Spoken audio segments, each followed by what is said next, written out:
परमपिता परमात्मा और उनकी सभी पवित्र आत्माओं को नमस्कार। हम सोचते हैं कि शायद गुरु का स्थूल शरीर ही हमारे शरीर के अंदर आ जाएगा। शरीर गुरु नहीं है। गुरु तो वह शब्द या नाम है, सृष्टि का कर्ता है, सतगुरु है। हमारा असली गुरु शब्द है जो हम सबके अंदर मौजूद है।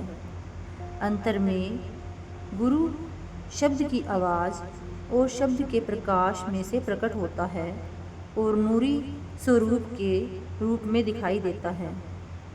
बाइबल में हजरत ईसा का कथन है कि मैंने तुम्हारे अंदर घर बना लिया है, अब मैं तुम्हारे अंदर हूँ और अंत में तुम मेरे अंदर आ जाओगे। फिर हम दोनों उस परम पिता में समा जाएंगे। जब सतगुरु हमें दीक्षा या नाम दान देते हैं तो वे हमारे अंदर बैठ जाते हैं, अर्थात हमारी आत्मा अंदर शब्द के साथ जुड़ जाती है और शब्द ही हमारा गुरु है। वह शक्ति जिसने सारी सृष्टि की रचना की है वही हमारा असली गुरु है और उसी के साथ हम जुड़ जाते हैं। सतगुरु शब्द में से ही अपना रूहानी स्वरूप धारण करके अंतर में शिष्य के सामने अपने ज्योतिर्मय स्वरूप में प्रकट होते हैं। गुरु नानक साहिब कहते हैं कि गुरु का असली रूप शब्द है तथा आत्मा उस शब्द की असली शिष्य है। जीव का असली स्वरूप आत्मा है और सतगुरु का असली स्वरूप शब्द है।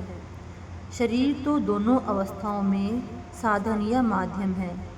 देह का चोला धारण करके आई आत्मा यानी शिष्य को देह का चोला धारण करके आया शब्द यानी गुरु अंदर शब्द के साथ जोड़ने का कार्य करता है।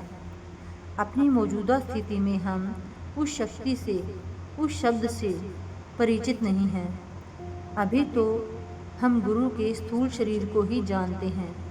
रूहानी अभ्यास करके अपने गुरु के नूरी स्वरूप के द्वारा जिसे हम पहचान सकते हैं, हम उस शक्ति या शब्द से परिचित हो जाते हैं। जैसा कि हजरत ईसा ने कहा है, मेरी भेड़ें यानी सेवक मुझे जानती हैं और मैं अपनी भेड़ों को पहचानता हूँ, सो वे मेरी सीटी की आवाज़ यानी शब्द धुन को भी पहचानती हैं।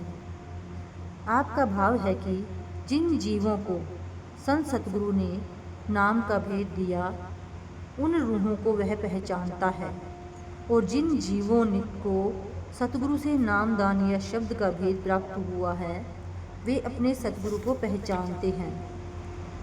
दूसरे शब्दों में, जिन जीवों ने बाहर सतगुरु के देह स्वरूप के दर्शन किए हैं वे अंदर भी सतगुरु के नूरी स्वरूप को पहचान सकते हैं। हजरत ईसा ने यह भी कहा है कि उनके सिवाय और सब चोर डाकू हैं, अर्थात अंदर अनेक प्रकार के रूप दिखाई देते हैं, पर शिष्य को अपने सतगुरु के सिवाय और किसी दूसरे स्वरूप पर भरोसा नहीं करना चाहिए, क्योंकि वे उसे गलत रास्ते पर डाल सकते हैं। जब बाहर देखा जा चुका सतगुरु अंदर शब्द में से बाहर के देह स्वरूप जैसे ही रूप में अपने नूरी स्वरूप में प्रकट होता है तो उसकी सेवक आत्माएं उसको तुरंत पहचान लेती हैं। शिष्य द्वारा अपने गुरु को अंदर पहचानना जरूरी है, इसलिए सतगुरु शब्द में से रूप धारण करके प्रकट होते हैं।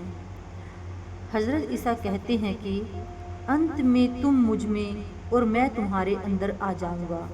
इसका मतलब है कि हम अपने आप को या अपनी हस्ती को खोकर शब्द में ही समा जाते हैं।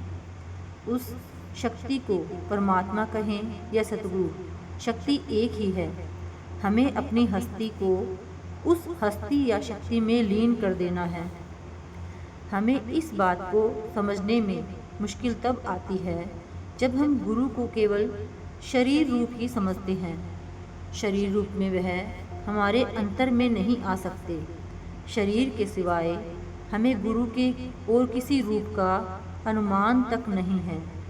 हम नहीं जानते कि उसका असली रूप शब्द है, ज्योति है। जब हम सोते हैं तब स्वप्न में बहुत से व्यक्तियों को अपने अंदर देखते हैं, परंतु वे हैं कहाँ? सोते हुए हम अपने शरीर में रहते हैं, हम बिस्तर छोड़कर कमरे से बाहर नहीं जाते। फिर भी स्वप्न में हम बहुत से लोगों से मिलते हैं, उनके साथ बातें करते हैं, हंसते हैं, खुशी मनाते हैं, रोते और दुखी होते हैं। वे कहाँ होते हैं और हम कहाँ होते हैं? अवश्य यह सब चेतनता के एक खास स्तर पर हमारे शरीर के अंदर ही होता है। अगर ये सब लोग स्वप्न में हमारे अंदर हो सकते हैं तो सतगुरु हमारे अंदर क्यों नहीं हो सकते? Thank you.